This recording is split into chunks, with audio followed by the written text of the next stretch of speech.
नमस्कार। आज हम अध्ययन करेंगे एनसीएफ 2022 का।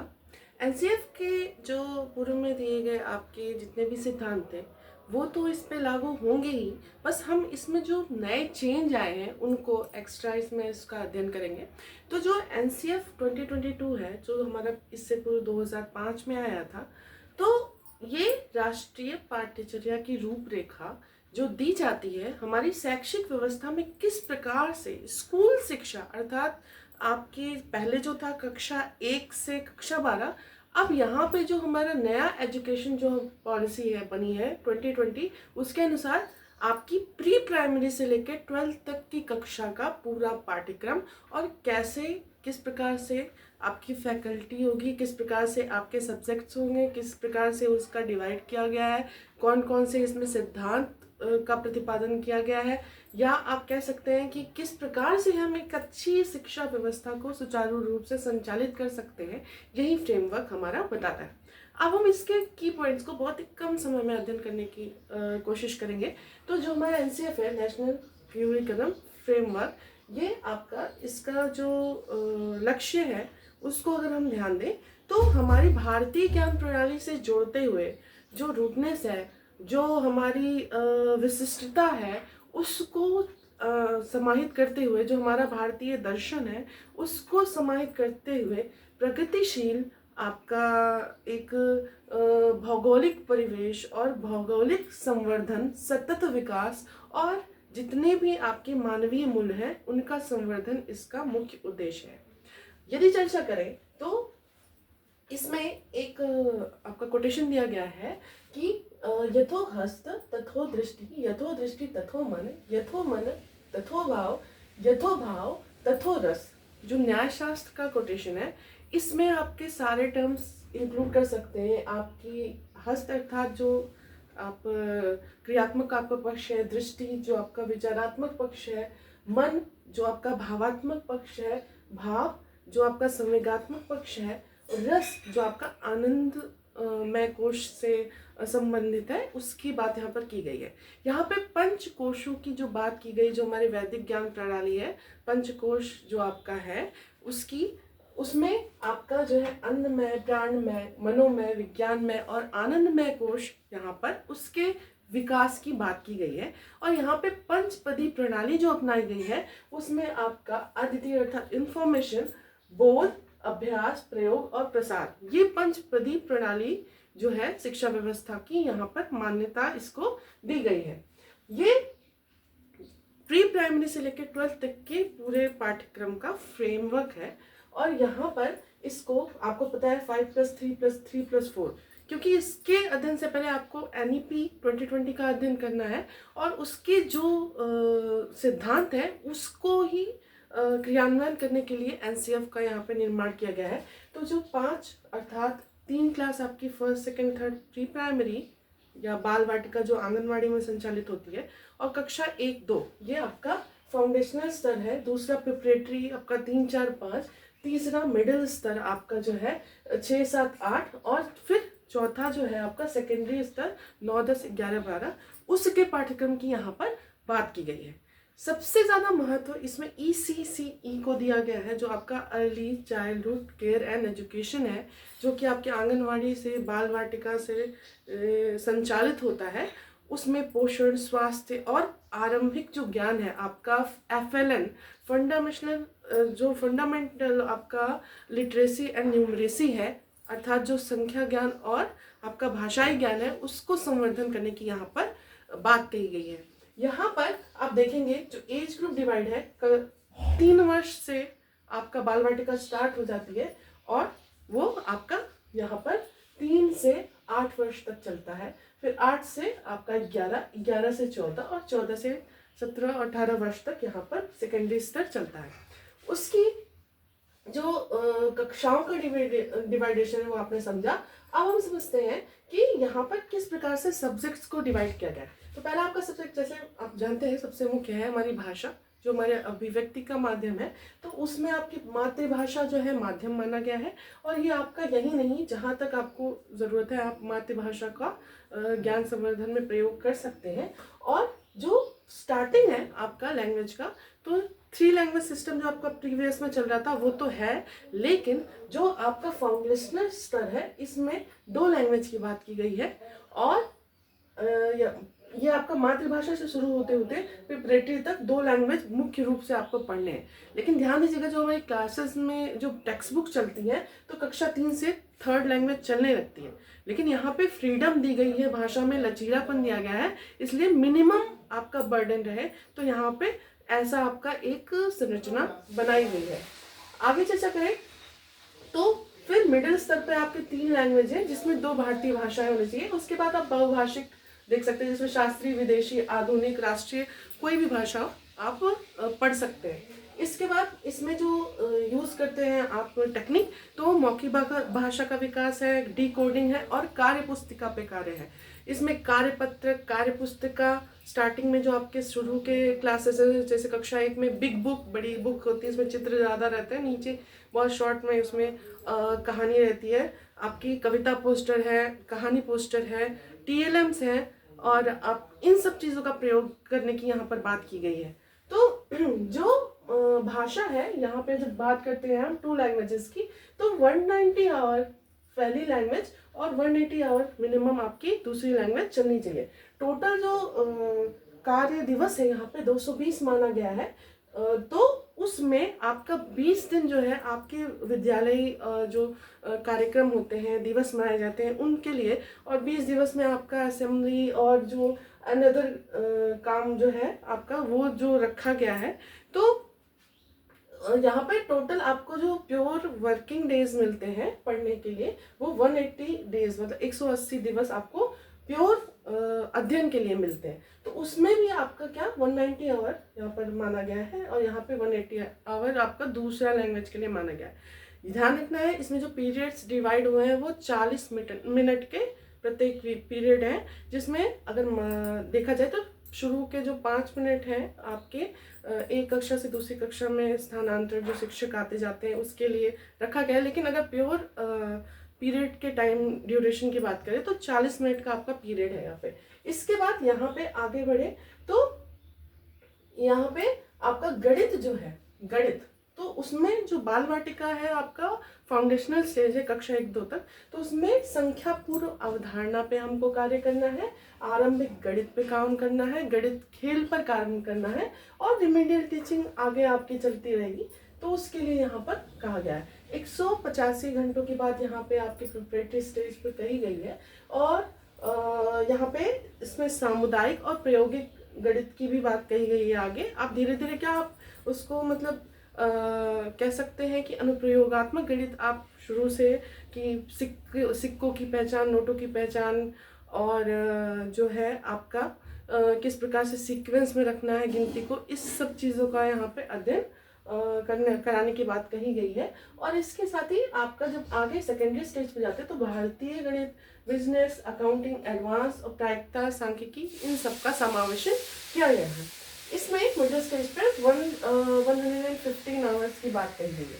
अब हम आते हैं व्यावसायिक शिक्षा की, तो ध्यान दीजिएगा, तो हमारी व्यावसायिक शिक्षा कहाँ से शुरू होती है, तो हमारे मिडिल स्टेज से शुरू होती है, कक्षा 6 से, जिसमें कोडिंग वगैरह आपका शुरू हो जाता है। लेकिन ये पूर्व व्यावसायिक आपका तैयारी होता है, इसमें आप प्रोजेक्ट्स देते हैं और काम कराते हैं, जिससे व्यावसायिक जो ज्ञान है आपका संवर्धन होता है। लेकिन बच्चे को व्यावसायिक शिक्षा की शुरुआत अगर बात की जाए तो कक्षा 6 से की जाती है, और यहाँ पे 100 घंटे उसके लिए निर्धारित है आपके व्यावसायिक शिक्षा के लिए। तो आरंभिक दक्षता संवर्धन आपका कक्षा 6 से होता है, और इसमें जब आगे चलते हैं सेकेंडरी स्टेज पे तो सिर्फ 25% आपका रिटन एग्जाम होता है, बाकी आपका 75 आपका एक्टिविटी बेस होता है। इसमें देख के आप कृषि में अनाज, बीज, जैम, जेली बनाना, आपका टूर गाइड, और आपका लीगल स्टडीज़ है, और बागवानी, सामुदायिक स्वास्थ्य प्रबंधन, बैंकिंग, आपका डाइट चार्ट, ब्यूटिशियन, और ऑटोमोबाइल, रिटेल, टेक्सटाइल, कपड़ों वाला, जितना भी है आपका इन सबको दे रखा गया है। लेकिन सब्जेक्ट के रूप में मुख्य ही हैं, लेकिन जो चर्चाएं और जो पाठ्यक्रम में समावेशन, ये इन सब का किया गया है। इसके लिए NSQE जो यहाँ पे नेशनल स्किल क्वालिफिकेशन फ्रेमवर्क 27 दिसंबर 2013 को जो लागू हुआ था, उसके अंतर्गत यहाँ पे इनका समावेशन किया गया है। और जो टेक्नोलॉजी यूज़ की जाएगी, AI है, VR है, AR है आपका, और आपका विद्याधन है, स्वयं प्रभा है, इन सब के जरिए आपको सारी शिक्षा को संचालित करते रहना है। अब बात करते हैं आपके पर्यावरण की, तो वर्ल्ड अराउंड अस यहाँ पे यूज़ किया गया है टर्म, और जो भी आपके आसपास की चीज़ें हैं उसका शुरू से आप बच्चे को उससे अवगत कराते रहना है और जोड़ के पढ़ाते रहना है। और इको क्लब का गठन यहाँ पे प्राइमरी स्टेज पे किया गया है आपका प्राइमरी प्राथमिक विद्यालयों में। इसमें बच्चे को बागवानी, किचन गार्डन और पेड़ पौधों को कैसे पोषण देना है, कैसे पर्यावरण को बचाना है, स्वच्छता के लिए, ये सारी चीज़ें यहाँ पर रखी गई। लेकिन जब सब्जेक्ट की बात करेंगे तो उसमें सतत विकास, क्लाइमेट चेंज, ग्लोबल इशू, जैव विविधता, ये सारे आपके सेकेंडरी स्टेज पे सब्जेक्ट के रूप में माने जाएंगे। फिर विज्ञान की बात करते हैं तो विज्ञान कोरिलेट है, शुरू में सब्जेक्ट नहीं है, वो आपके पर्यावरण के अंतर्गत ही आता है, आप उसको जोड़ के बच्चों को बताते रहेंगे। इसमें नया टर्म बात की गई है साइंस टेम्पर की, और इसके लिए जो डिसाइड किया गया आवर वो 160 आवर है। बाकी आपका यहाँ पे 100 आवर के ये व्यावसायिक शिक्षा और ये पर्यावरण वगैरह ये सब रखे गए हैं, लेकिन यहाँ पे साइंस के लिए 160 आवर आपके मिडिल स्टेज पर रखे गए हैं। और जब प्योर साइंस की बात करेंगे सेकेंडरी पे, तो भौतिक, रसायन, पृथ्वी, अंतरिक्ष, आधुनिक भौतिक, जीव विज्ञान, इन सबको एज अ सब्जेक्ट लिया गया। इसमें सब्जेक्ट की फ्रीडम है, बच्चा साइंस के साथ आपका इकोनॉमिक्स पढ़ सकता है, मतलब इसमें आपके ग्रुप डिवाइड है, आप चाहें तो स्वतंत्र रूप से उसमें चयन कर सकते हैं। फिर इसमें भारतीय ज्ञान प्रणाली की बात की गई, शुरू से आपको उसका अनुप्रयोग करना है, लेकिन सेकेंडरी स्टेज पे ये एज अ विषय पढ़ाया जाएगा। फिर बात करते हैं सामाजिक विज्ञान की, तो इसके लिए भी 160 आवर आपके डिसाइडेड है। तो इसमें इतिहास, भूगोल, मनोविज्ञान, राजनीति शास्त्र, दर्शन शास्त्र, मानसिक दक्षता, समाजशास्त्र, आर्कोलॉजी तक, तो ये सारे सब्जेक्ट आपके एज अ सब्जेक्ट आएंगे, लेकिन इनके सिद्धांतों का उपयोग आपको जगह जगह करते रहना है। लेकिन सब्जेक्ट की बात करेंगे तो आपका सेकेंडरी स्तर पर आने लगे। कला संस्कृति के लिए 100 घंटे यहाँ पे निर्धारित है, जब से ये चलेगा। शुरू में क्या करना है, आपको बच्चों के मनोरंजन के लिए कराते रहना है, हर सब्जेक्ट में थोड़ा बहुत ड्राइंग और वो तो रहता ही है, लेकिन एज अ विषय आपका कक्षा 3, 4, 5 यहाँ से शुरू हो जाता है। इसमें प्रोजेक्ट और प्रयोग करना है, और शुरू में जैसे क्ले है, आपका वाटर, किचन गार्डन, ये सारी चीज़ में आपको बच्चों को इन्वॉल्व करके हर चीज़, मिट्टी के खिलौने बनवाना, तो ये आप करते रहेंगे। लेकिन एज अ सब्जेक्ट आपका 3rd से स्टार्ट है। और फिर आप इसमें जब आगे जाएंगे तो इसमें जो आपका शास्त्रीय संगीत, शास्त्रीय नाट्य शास्त्र, चित्र, फाइन आर्ट, ग्राफिक, मोशन, कठपुतली, फोटोग्राफी, ये सब आपकी आगे एज अ सब्जेक्ट आपको 9 सेकेंडरी लेवल पे पढ़नी है। बहुविषयक जो मल्टी डिसिप्लिनरी की बात की गई, तो इसी में से आप देखेंगे तो कई सब्जेक्ट आपके यहाँ पे जैसे पत्रकारिता है, बिजनेस है, इंडियन नॉलेज सिस्टम है, ये सब आपके भविष्य में आ जाते हैं। मतलब यहाँ पे आप स्वतंत्र हैं पढ़ने के लिए। तो आपके चार्ट बनाया गया है कि इस आपको कॉम्बिनेशन किस प्रकार से लेना है। फिर शारीरिक स्वास्थ्य एवं वेलबींग की बात की गई है, इसके लिए भी 100 घंटे निर्धारित है। इसमें योगा, खेल, पोषण, CWSM जो आपके विशिष्ट बालक है उसके लिए बायोमैकेनिक्स की बात की गई है, तो यहाँ पर उसको भी समावेशित किया गया है। जब आपका मॉर्निंग सर्कल टाइम होता है, आप प्रियम्बल करते हैं या आप प्रेयर करते हैं, तो वहाँ पे आपको फिर PT कराना, योगा कराना, एक्टिविटीज़ कराना, तो उसमें समावेशन है। लेकिन एज अ सब्जेक्ट भी यहाँ पे आपका सेकेंडरी स्तर पे इसको रखा गया है। अब शिक्षक की बात करें अगर NCF 2022 में, तो यहाँ पे teacher and facility is heart of learning process. क्या है ये? शिक्षक अधिगम प्रक्रिया का हृदय है। शिक्षक और जो फैकल्टी है आपकी, ये कहा गया है। इसमें आपका क्या कहा गया है कि उनको रिफ्रेशर 4 से 6 हफ्तों का रिफ्रेशर कैचअप देना है। उसके बाद इसमें जो सिस्टम है सिखाने का, मैं करके दिखाऊंगा, आई डू, और फिर वी डू, हम साथ में करेंगे और पढ़ेंगे, और you do in my guidance, मेरे गाइड में, मतलब टीचर के गाइड में बच्चा सीखेगा, और लास्ट में बच्चा स्वतंत्र रूप से सीखेगा। ये स्कैफोल्डिंग का सिद्धांत है जो इसमें पूर्ववत भी दिया गया है। पिछली जो NCF थी उसमें टीचर एज अ फैसिलिटेटर दिया गया था, और यहाँ पे टीचर क्या है? हार्ट ऑफ लर्निंग प्रोसेस, ये हमको ध्यान देना है। मूल्यांकन की बात की गई है तो 20 दिवस, यहाँ पे जब हम 220 डेज लेते हैं तो इसमें 20 दिवस जो आपका मूल्यांकन के लिए और अन्य कार्यों के लिए, असेंबली के कुछ कार्यों के लिए विशेष रूप से रखा गया है। तो यहाँ पे 360 होलिस्टिक आपका जो इवोल्यूशन है आपको उसमें रखा गया है, जिसमें समग्र आपका HPC होलिस्टिक प्रोग्रेस कार्ड बनाने की बात की गई है। ओपन बुक एग्ज़ाम की भी बात की गई है यहाँ पे, ओपन बुक एग्ज़ाम और परख ऐप से आपको असेसमेंट करना है, सरल ऐप पे आपको लोड करना है OMR, formative, summative, grading, credit base, ये आपका मूल्यांकन सिस्टम यहाँ पर रहेगा।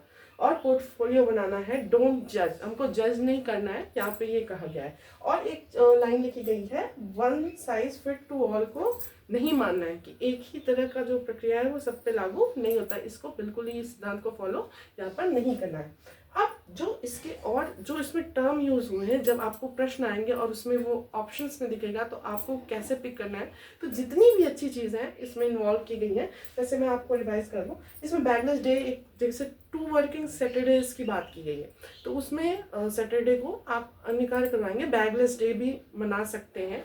PTM की बात की गई है, SMC मीटिंग की बात की गई है, बाल सभा की बात की गई है, बाल पंचायत की बात की गई है, बाल मेला की बात की गई है, समता की बात की गई है, अर्थात इक्विटी जिसको जितनी ज़रूरत है उतना मिलना चाहिए। जेंडर इक्वलिटी, आपको लैंगिक समानता की बात की गई है। समानुभूति, इम्पैथी की बात की गई है।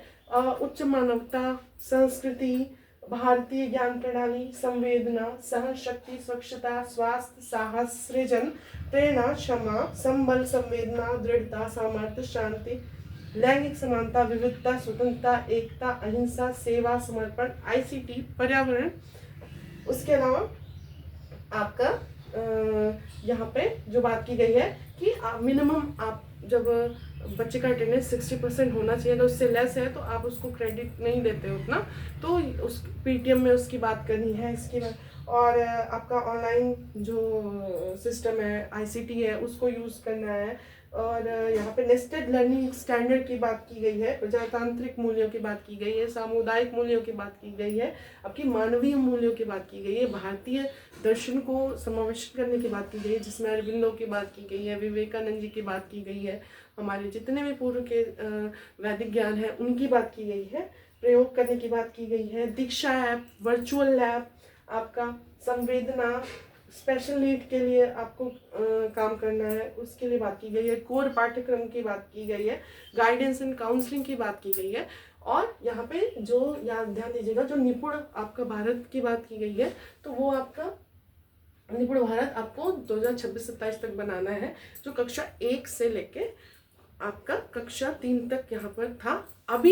अभी उसमें संशोधन हुआ है, जस्ट अभी राज्य स्तर पर हमारे उत्तर प्रदेश में भी अभी जो असेसमेंट हुआ है वो कक्षा 1 और 2 को उसको रखा गया है। लेकिन ये जो राष्ट्रीय स्तर पर देखेंगे तो कक्षा 1, 2, 3 की यहाँ पे बात की गई, इसमें FLN fundamental literacy and numeracy की बात कही गई है, उसको आपको बढ़ाना है बच्चे में। तो उसमें बच्चे को एक स्पीड में पढ़ना और साथ ही साथ स्तर वाइज गणितीय संक्रियाएं करना, पैरा पढ़ के क्वेश्चन का आंसर देना, ये सारा आपका निपुण लक्ष्य ऐप में आपको दिख जाएगा। रीड अलॉन्ग ऐप है, उसमें आपको पाठ्यक्रम, पाठ्यपुस्तक, जो भी कहानियां हैं उसको मिलेगी, आप जितने शब्द गलत पढ़ोगे उसके नीचे अंडरलाइन कर देगा। दीक्षा ऐप पर पाठ्यक्रम है, उसको पढ़ाने की बात की गई। स्वयं प्रभा पे जो चैनल आपके जितने चलते हैं शिक्षा से, उस पर उसकी बात की गई है। कुल मिला जुला के बहुत ही अच्छा, बहुत ही व्यापक रूप से इस पर बात की गई है। लगभग जो आपका 23 में NCFC आया था, लगभग 600 पेज का ये लंबा चौड़ा आपका प्रपत्र था, और उसमें हर अच्छी बातों का जिक्र है। तो हमको कुल मिला जुला के जो की पॉइंट उनको ध्यान में रखते रखते इसके सैद्धांतिक जो परिप्रेक्ष्य उसको भी बहुत ही गहनता से समझना चाहिए। धन्यवाद।